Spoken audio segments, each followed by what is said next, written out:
नमस्कार मित्रों, आप सभी का लॉजिकल सनातन ज्ञान चैनल में स्वागत है। इस चैनल के माध्यम से हम सनातन से संबंधित जिज्ञासाओं को, प्रश्नों को वैज्ञानिक तरीके से और लॉजिक के माध्यम से समझाने का प्रयास करते हैं।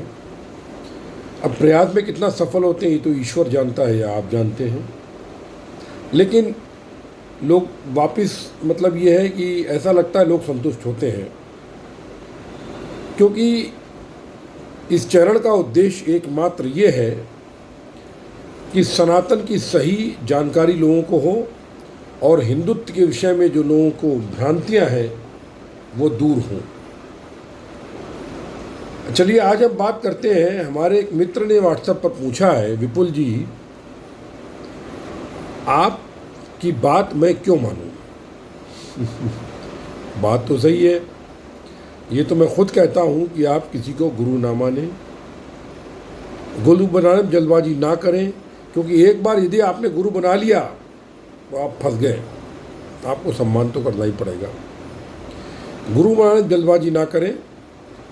समय जब आएगा तो आपके वो स्वयं ही आपका इष्ट, वो पराशक्ति आपके गुरु के पास आपको निर्देशित कर देगी और मार्ग बता देगी। ये मैं अपने अनुभव से बोल रहा हूँ। चलिए आज मैं बात करता हूँ कुछ अपने खास मित्रों की,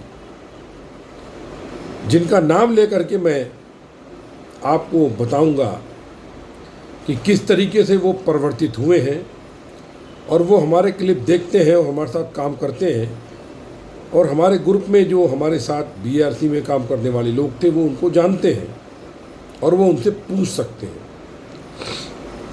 सबसे पहला नाम मैं लेना चाहता हूँ श्री जेके बोस। मित्रों, जेके बोस हमारे साथ, हमारे डिवीज़न में हमारे साथ काम करने वाले अधिकारी थे और बंगाली थे। बंगालियों में एक ख़ास बात ये होती है, वो नॉर्मली ब्रह्म समाजी टाइप होते हैं, ईश्वर वगैरह नहीं मानते कुछ भी। जो कुछ होंगे वो तो परमहंस की तरीके से होंगे, लेकिन जो नहीं होंगे मानेंगे नहीं। वो मतलब अजीब ही मेंटलिटी के लोग होते हैं।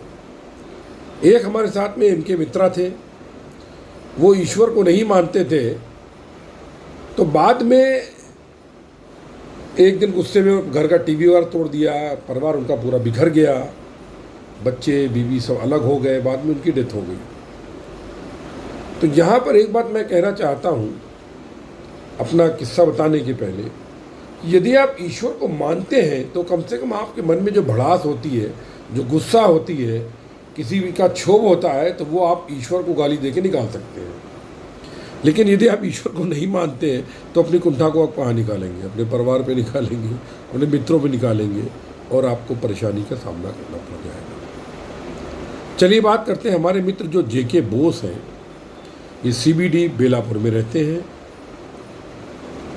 2004 और 5 की बात है, मेरे साथ बैठते थे, मतलब सीट आजू बाजू में थी, एक ही केबिन में, बड़ा सा छोटे छोटे केबिन बने थे। बात चलने लगी तो मैंने आध्यात्म की बात छेड़ी, तो जेके बोस ने मुझसे कहा, विपुल यार, if God is there then he is the most cruel person. मतलब यदि भगवान है तो वो सबसे अधिक क्रूर और निर्दयी है। हमने कहा ऐसा तुम क्यों बोल रहे हो? बोले नहीं, मुझे लगता है, I don't believe on this so and so, ऐसा वैसा। तो मैंने कहा ठीक है भाई, एक काम करो, मेरे पास, मैं उस समय शिव स्रोत जो है ना, वो ये अपना क्या नाम है, नमामि शमीशान निर्वाण रूपम, इसकी बुकलेट्स मुझको हमारे एक मित्र ने, उनकी प्रिंटिंग प्रेस है, वो नाम नहीं याद आ रहा है, वो गोयनका जी की जो गोयनका अवार्ड है ना, उसको संभालते हैं। नहीं, उनके उसी कंपाउंड में मैं कहीं गया था, अग्रवाल प्रिंटिंग समथिंग, याद नहीं आ रही है वो। तो वो उन्होंने मुझको करीबन 50 शिव स्रोत की छोटी छोटी पुस्तकें भेंट की थी, तो मैं वो लोगों को बांट दिया करता था। हालांकि उन्होंने निःशुल्क दी थी। मैंने जब खरीदने को पैसे बोले मना किया, बोले नहीं ऐसी छापी, एक प्रचार की दे रहे हैं। तो मैं वो लेके आकर गया। मैंने वो एक शिव स्तोत्र की किताब जो है वो जेके बोस को दे दी। मैंने बोला यार मेरी बात मान, बस मैं तुमसे निवेदन कर रहा हूँ, तुम घर में केवल शिव के आगे दिया जला लो, सुबह उठ के बेमन से गालियाँ देते हो, और एक दीप ये जला लो, अगरबत्ती जला दो और इस स्तोत्र का पाठ कर लो। तो उस समय कुछ ऐसी सहयोग था कि जेके बोस हमारी बात मान गए, क्योंकि उनके घर में घरेलू परेशानी बहुत थी, वाइफ की तबीयत द्वारा ख़राब रहती थी, बच्चे छोटे थे। तो उन्होंने मेरी बात मानी और उन्होंने वो शिव स्तोत्र पढ़ना चालू किया। आप ये समझ लीजिए, बाद में भी बात होती रहती थी। फिर मेरी एक दिन फिर बात हुई, कभी करीबन 5-7 साल बाद बात हुई, तो खुद ही बोलने लगे, कहने लगे सेन यार, मैं जब घर से निकलता हूँ शिव स्तोत्र पढ़ता हूँ और पूजा करता हूँ, और मुझे लगता है कि मेरे साथ में कोई मौजूद है जो मेरी पल पल सहायता कर रहा है। और उन्होंने मुझे एग्जाम्पल बताया कि मुझे वीपी कांतरा, हमारे उस समय डिवीजन हेड हुआ करते थे, उन्होंने काम दिया एक वाल्व के लिए। वो वाल्व कहीं मिल नहीं रहा था, मैं बहुत परेशान था। अच्छा, वो मैकेनिकल में उन्होंने डिप्लोमा करके एमआई किया था जेके बोस ने, तो मैकेनिकल इंजीनियर थे वो। तो उनको कंसरा ने बोला था, काम प्रोजेक्ट मैनेजर आज छोकरा थे, नाम भी बता रहा हूँ मैं। तो वो वाल्व नहीं मिल रहा था, मैं बड़ा परेशान था। अचानक वो मुझे वाल्व में ये मेरे मन में आया, मैं स्टोर में ढूंढने लगा, फिर अचानक कहीं से मुझे एग्जैक्टली कथा याद नहीं, वो वाल्व मुझे प्राप्त हो गया और कंसरा था बहुत खुश हो गए। इस तरह से उन्होंने और भी कई हिस्से बताए। मुझे लगता है कि मेरे पग पग पे मेरी कोई सहायता कर रहा है, और मैं घर से बिना पूजा पाठ किए घर से नहीं निकलता हूँ। मुझे अच्छा लगा कि भाई आप आध्यात्मिक हो गए, आत्मिक हो गए। फिर ये घटना मैंने अपने एक मित्र एसके निगम को बताई, संतोष कुमार निगम। ये भी एमआई डिप्लोमा मैकेनिकल करके डिप्लोमा में ये इन्होंने, लेकिन इन्होंने बहुत सारे डिप्लोमा किए, सिविल में, इसमें उसमें, मतलब प्लांट में कहीं पर भी कोई कॉन्ट्रैक्ट का काम होता तो सबसे पहले निगम साहब ही आगे जानते थे। अब आप सोच लीजिए, जो भी सोचना हो आपको, निगम साहब भगवान को नहीं मानते। तो मेरी उनसे बात होने लगी जेके बोस की, कि जेके बोस को ऐसा ऐसा अनुभव हुआ। तो बोले अरे मैं नहीं मानता यार, ये वो है ऐसा वैसा। तो उन्होंने जेके बोस को फ़ोन किया कि यार विपुल सेन ऐसा ऐसा कह रहे हैं। तो जेके बोस बोला नहीं, विपुल सेन जो कह रहा है वो सही कह रहा है, सब सही है। तो उनको हक्का बक्का, अरे शाक लगा। ऐसे ही मेरे साथ में एक और मित्र हमारे AR सेन, तारापुर से ट्रांसफ़र होकर आए थे। AR सेन को नींद नहीं आती थी। बोले यार सेन, हमको रात को नींद नहीं आती है, क्या करें हम। तो हमने उनसे वो दिया, मतलब कुछ बोला याद नहीं आ रहा। हमने बोला ये पढ़ करके तुम डेली पढ़ लिया करो। क्या था मुझे वो याद नहीं आ रहा है। इसको तुम प्रार्थना करके सो। 3-4 दिन बाद मेरे पास आए, कह लगे सेन यार मुझे बड़ी बढ़िया नींद आती है, पढ़ते ही नींद आने लगती है अभी। ये तो दवाई हो गई, दवाई खाना बंद हो गया। और बाद में उनके साथ में बड़ी दुर्घटना हो गई। उनके बेटे ने कुरला में कूद के ट्रेन के आगे जान दे दी। बहुत परेशान हो गए, लेकिन वो चूँकि आध्यात्मिक थे और आध्यात्मिक स्तर के आदमी है, तो वो अपना कर्मफल समझ करके संभल गए, क्योंकि उनके एक ही बेटा था, संभल गए। और मतलब ये है कि अभी सारे क्लिप को वो हमारे टीवी पर उनका वो आया था कि यार शेयर नहीं हो रहा, मैं टीवी पे शेयर करके तुम्हारे क्लिप सुनता हूँ। तो ये हमारे वो वर्कर हैं जो हमारे मतलब फ्रेंड्स हैं जो हमारे साथ काम करते हैं। एक हमारे साथ में जबलपुर के आए, मैं नाम नहीं लूँगा, शायद वो मेरे ग्रुप में है, बुरा ना लग जाए उनको। वो मेरे पास में आए, कह लगे सर मैं ईश्वर से घृणा करता हूँ, मुझे बहुत गुस्सा आती है, गाली रंगन करता है। तो मैंने कहा ठीक है भैया, तुम ईश्वर को गाली देना चाहते हो, वास्तव में देखो ईश्वर को ना तुम प्रार्थना कर सकते हो ना गाली दे सकते हो, सब उसी के रूप हैं, शब्द उसी का है, चाहे अच्छा हो चाहे बुरा हो। ये मन के भाव है जो अच्छे बुरे, उसको कोई असर नहीं होता है, उसको कोई असर नहीं होता है। तो मैंने बोला अच्छा भैया ऐसा है कि तुम कितनी देर गाली दे सकते हो। बोले आधा घंटा।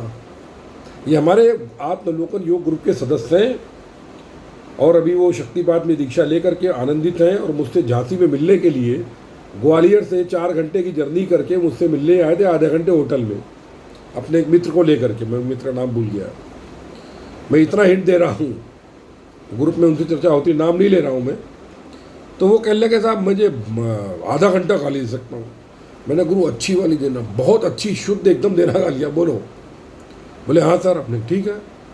हमने कहा सचल मन वैज्ञानिक ध्यान विधि करो, पहले तुम दिया जलाओ, फिर आधा घंटा गालियाँ दो, फिर सचल मन वैज्ञानिक ध्यान विधि करो, आधा घंटा जाप करो। 15 दिन बाद बोले 3 हफ्ते, सर मुझे लग रहा है कि कोई मेरे साथ में है, पीछे खड़ा है कोई, मैं भयभीत हो रहा हूँ। मैंने तो गाली देना चालू रखो। बाद में 1 महीने बाद वो गालियाँ देना बंद कर दिया। शिव के भक्त हो गए और साथ में मेरे भी इतने भक्त हो गए कि इतनी दूर से चल के आए। लेकिन मित्रों, मैं ना गुरु हूँ ना सन्यासी हूँ, और ना मेरे मन में कोई फीलिंग है किसी से मैं कुछ लूँ। किसी की श्रद्धा भी मुझे नहीं चाहिए, क्योंकि वो भी धन नहीं, वो भी धन तो छोड़ दो, बहुत दूर की बात है, किसी की 5 रुपये भी नहीं चाहिए, किसी की श्रद्धा भी मुझे नहीं चाहिए, क्योंकि मैं किसी को स्वीकार नहीं करता हूँ। और कोई अगर गुरु बोलता है तो बोलता हूँ ये जो गुरु कहोगे, तो मुझे बढ़िया बहुत बेचैनी होती, क्योंकि गुरु का मैं दायित्व समझता हूँ। मैं गुरु हूँ ही नहीं, मैं बनना भी नहीं चाहता हूँ, पैरों में बेड़ियाँ नहीं बांधना चाहता हूँ। जो कुछ ईश्वर ने दिया उससे प्रसन्न हूँ और बहुत ही आनंदित हूँ मैं। तो वो सज्जन जो थे फिर बाद में आए तो बहुत पीछे पड़े। मैंने बोला भाई, उन्हें मुंबई आश्रम में भेज दिया। मैंने कहा वहाँ जाके तुम दीक्षा ले लो। उन्होंने वहाँ पर दीक्षा ले ली और अभी आनंद से अपने जीत रहे। ऐसे बहुत किस्से मेरे साथ हुए सर। मैं आपको इसलिए बता रहा हूँ कि आप प्रभु पर विश्वास करें। अगर आप बोले तो मेरे शरीर ने, जिसको विपुल सेन कहते हैं, मैं अहंकार पूर्वक अपना परिचय दे रहा हूँ। सर जी, मैंने लखनऊ यूनिवर्सिटी से, मैं हाई स्कूल 12th में डिस्टिंक्शन लेके पास हुआ था, और मैंने बीएससी करने के बाद मुझे पता इंजीनियर बीटेक भी किया, एमटेक भी किया, पीएचडी भी, इतने लेख लिखे कि, लेकिन मुझे पीएचडी नहीं करना है, क्योंकि ये अहंकार देगा मुझे अहंकार का कोई कार्य नहीं करना है, क्योंकि प्रभु ने सब, ईश्वर की कृपा है, मैं उसको खोना नहीं चाहता हूँ जगत में पुनः बंद करके, लेकिन सनातन का प्रचार कर रहा हूँ। मेरा मतलब ये है कि आप कोई भी एक स्थिति लीजिए, उसको करते रहने की अपनी एक आदत डालिए। जो आपका इष्ट मंत्र है उसको निरंतर करिए, सतत निरंतर निर्बाध मंत्र करिए, वॉशरूम में भी करिए सर, क्योंकि उससे असर नहीं पड़ता है। अगर आप बात करते हो तो विष्ठा सुअर खाता है, सुअर भी विष्णु का रूप है, वो गलत क्या है? वो सर्वत्र ब्रह्म, सर्वस्व ब्रह्म, सब जगह ब्रह्म है, कुछ अच्छा बुरा नहीं है सब। आप सचल मन वैज्ञानिक ध्यान विधि करिए अगर आपका मन करे, और अपने मंत्र जप आरंभ कर दीजिए। ये मंत्र जप आपको कहाँ से कहाँ पहुँचा देगा। एक जन्म काफ़ी इसके लिए, कलयुग है सर। प्रेम से मंत्र जप कीजिए, फिर देखिए आप कहाँ से कहाँ आपको पहुँचा देगा। आप खुद आश्चर्यचकित हो जाएंगे मैं कहाँ खड़ा हूँ। अभी मैं एक क्लिप बना रहा हूँ एक बहन की, आपने देखे हो कि मेरे ग्रुप में मेरी बहन जी क्लिप है, वो कुछ नहीं करती हैं, सिर्फ ईश्वर का आराधना करती हैं, मंत्र जप करती हैं, ध्यान करती हैं। और क्या उनकी अवस्था है, जिस अवस्था के लिए बड़े बड़े योगी तरसते हैं, वो अवस्था है उनकी। मैं भेद खोल करके उनको डराना नहीं चाहता हूँ, बहुत हाई स्टैंडर्ड की हो चुकी है वो सर। आप ईश्वर पर भरोसा तो कीजिए, अपने इष्ट का मंत्र जप कीजिए। मैं आपसे कौन सा पैसा मांग रहा हूँ? मैं खाली यही तो कह रहा हूँ, सनातन की शक्ति का अनुभव करो, सचल मन वैज्ञानिक ध्यान विधि करो, सनातन की शक्ति का अनुभव करो। ना मैं तुम्हारा गुरु हूँ, ना कोई मेरा चेला है, न बंधुर न मित्रम गुरु न कृष्णम चिदानंद स्वरूपा शिवोम शिवोम। मुझे किसी के ना गुरु बनना है ना चेला तो हूँ मैं। माँ काली का भी हूँ, स्वामी शिवम तीर्थ जी महाराज का भी, स्वामी नित्यानंद तीर्थ महाराज का भी हूँ, चेला हूँ मैं, लेकिन गुरु नहीं हूँ किसी का, कोई ना सोचे ये। मैं केवल ये चाहता हूँ कि जो मुझे प्राप्त हुआ है, अगर आप मंत्र जप करें, हो सकता है आपको प्राप्त हो जाए। और इसके बाद यही फीलिंग आती है कि सनातन का प्रचार हो, क्योंकि सनातन के प्रचार से ही विश्व शांति आएगी और लोगों को वास्तविक स्थायी शांति मिलेगी। आपकी संतानें सुखी रह पाएंगी सनातन से ही। केवल एकमात्र सनातन ही विचारधारा है जो विश्व शांति ला सकती है, विश्व को समृद्ध बना सकती है। ना बाइबिल कर सकती है, ना कुरान कर सकती है, कोई नहीं कर सकता है ये, क्योंकि वो संकुचित, सीमित, केवल मैं करने वाले बकरे नुमा लोग हैं। केवल सनातन है जो विश्व बंधुत्व की बात कर रहा है, विश्व शांति दे सकता है। इसलिए मैं सनातन के पीछे पड़ा हूँ, क्योंकि साइंटिस्ट हूँ, न्यूक्लियर साइंटिस्ट हूँ, वैज्ञानिक हूँ। सूक्ष्म रूप में भी देखा है और स्थूल रूप में भी देखा, तब मैं आपसे अपना विचार कर रहा हूँ। इसलिए मित्रों, आप लोग अपने कहीं मत भटकिए, अपने इष्ट के मंत्र का सचल मन से ध्यान कीजिए। पर देखिए आप, ये जो आप किताबें पढ़ते हैं ना, भंगार है भंगार। बिना अनुभव के इन किताबों का कोई महत्व नहीं है। मेरे क्लिप पढ़ पढ़ के लोग अब दुकानें चला रहे हैं अपनी। मैं नाम लेना नहीं चाहता, मेरे ग्रुप में है वो, क्योंकि वो गुरु हैं, वो उनके गुरु नहीं थे, उनको अधिकार नहीं गुरु बनने का, लेकिन ग्रुप में से जाके अलग गुरु बने बैठे हैं। वो चिट्ठियाँ पढ़ पढ़ के उत्तर दे रहे हैं। जो क्लिप होती है उनको ध्यान से सुनते हैं, उसमें छांटते हैं कि मैं क्या बोल सकता हूँ। और ये तो गुरु कृपा है कि मैं कोई किताब विताब नहीं पढ़ता हूँ। उत्तर जिसने दिया, अगर मैं भूल भी जाता हूँ, 2-3 होते हैं, तो सहज भाव से जो मुँह में आया बोल दिया, क्योंकि ये प्रभु कृपा है। भाई साहब 45 साल हो गए मंत्र जप करते हुए, 45 साल। आप सोच लीजिए, ज़्यादा नहीं बोलूँगा मैं, क्योंकि आत्मशलाघा जो होती है वो आत्महत्या होती है, अपनी तारीफ करना आत्महत्या होती है। और वो किताबी ज्ञान कीड़े मकोड़े सब बड़ी बड़ी पोथियाँ लेकर के दुकानें चला रहे हैं। गुरुओं की बड़ी बड़ी लाइनें खोल ली है अपनी, अल्लाह अकबर भी चिल्ला रहे हैं मंच से, कोई परेशानी नहीं, चलो ठीक है बोलो। लेकिन अनुभव ढिल्ला है, उनको अनुभव नहीं है, पोथी के सामने रख के बात करते हैं। श्लोक रट लिए हैं, ज्ञानी बने हुए। तो ऐसे ज्ञानियों से दूर रहिए प्रभु जी। अब कलयुग है, ठग ज़्यादा है, 1 लाख में 1 सदगुरु मिलेगा, बाकी 99,999 चोर होंगे, चोर। इन्हीं शब्दों के साथ एक बार पुनः आगाह करते हुए भटकिए नहीं, अपने मंत्र जप करते रहिए, करते रहिए, करते रहिए। कोई जिज्ञासा, कोई समाधान हो तो आपका स्वागत है, आप प्रश्न कीजिए। जो कुछ भी मेरे अनुभव है, जो कुछ भी मेरा अध्ययन है, मैं उसके द्वारा आपको समझाने का प्रयास करूँगा। और हो सकता है मैं आपको निर्देश देने में, गाइड करने में सफल भी हो जाऊँ, लेकिन मैं गुरु नहीं हूँ। इन्हीं शब्दों के साथ जय गुरुदेव, जय माँ काली। आप सभी के हृदय में उपस्थित परम ब्रह्म को नमस्कार करता हूँ। सर्वस्य ब्रह्म, सर्वत्र ब्रह्म।